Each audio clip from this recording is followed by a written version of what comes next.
Welcome back to Outer Spaces. We're turning this dusty backyard into an early 20th century fruit stand as a gift from a loving husband to his wife. It's thrills and spills on the patio area, where we're laying down a natural surface with an authentic turn-of-the-century feel using decomposed granite. Say, Rick, why is it that we're not using concrete for the patio instead?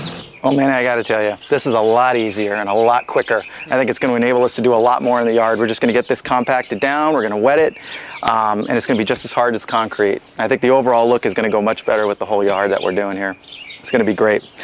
We've got the darker color here that you see, and then around the border, we're going with a little lighter, more buff color. It's got a little more aggregate in it, so it's going to give a little contrast and a little difference. Oh, yeah. You can start to see the whole idea that we're going for here. I think it's going to be really nice.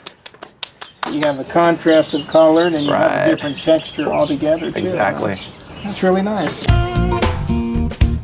We're keeping our patterns simple so that it'll reflect the unadorned architectural style widely used at the turn of the century. And also, it won't draw the focus away from the rest of our lounge area. While they dish the dirt, we're getting busy on a hot tin roof. Jason, how's the roof coming along up there? It's going good. Yeah? It's going well. It's taking a little longer than I thought, but it's nice and secure. It looks like you're getting a little suntan from the reflection. Hot. All right. Hey, this looks great, Rick. Thanks, Susie. Yeah, it's coming out nice. Nice little carpet. I like the contrast. Yeah. It's very cool. Well, look at my playhouse. It's coming along. Oh, that's looking incredible. That's going to be great. She's going to love it. A lot more to do. I'm getting ready to do the roof myself. Okay, Manny, so what we've done here is I've taped off the roof in just some different lines, and not even straight, because I have this idea that it'll be kind of fun if it sort of has a little bit of a wonky kind of whimsical flair. Right, I see that. Since it's a kid's playhouse. So if you're painting and it doesn't seem straight, just know it was planned that way. Oh, okay. And so we're going to alternate green, white, and we're going to add a little awning here on the end afterwards. This is the fun part.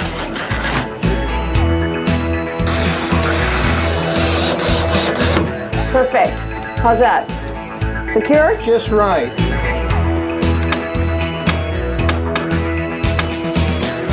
Okay. All right, Manny, check this out.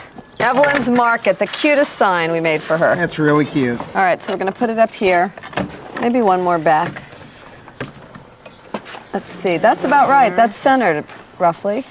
Ta-da! Oh, wow. That's cute. a neat smokestack. Yep. And there we go. It's going to go in at an angle like this. Wow. Very whimsical. Adds a lot of character to it. What do you think? That's really neat. Well, we're far from done. Far from done. We have to age it down. We have to put it in place. We have to add all the stuff. We have to make it look fabulous. Add all the fruits and vegetables, lots of barrels, all kinds of things. Oh, that's really neat. But we'll leave it for now. Let's go help the guys. Sure. One of the key elements of our plan is a raised planter bed that will become an elegant urn garden. We're using redwood planking for the sides. It's a great natural product that totally fits with our vintage look. Next, our walkway gets good and gritty as we use sand to set the flagstone. Now we're adding soft new grass as a counterpoint to all the rock-hard materials we've used elsewhere. And finally, we're starting work on a fence that's reminiscent of the area's vintage fruit crates. You got it. Easy as pie. This is such a great idea, Rick. I love the way this is creating privacy, and so easily it's going up. It's really going to be an effective solution to this privacy issue. And again, it brings in the whole orange crate fruit stand analogy that we're going for, and with the bougainvillea behind it, kind of creeping up over it. Add a lot of color, and I love the 4x4 stakes just in the stake posts. Yeah, real simple way to do it. Works Goes up really real well. easy. You don't need concrete or anything. Then we're doing star jasmine in front for the fragrance. So you've got the color behind, the fragrance in the front, right next to the seating area. I think it's going to be great. Fantastic.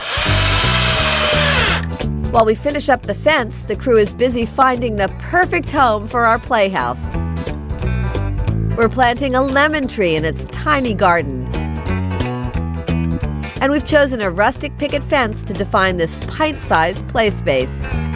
We'll finish it up later, but right now we're ready to throw some water on our patio plans. Okay, Manny, you just got to wet the DG down. You keep smoothing it out. What's going to happen is the water will help to sort of compact the DG, get it a little bit more solidified. And the more you use it, the better it'll get. We've got our fence held high and our rug laid low, but our hardworking crew's still on the go. Coming up next, this backyard has us running in circles.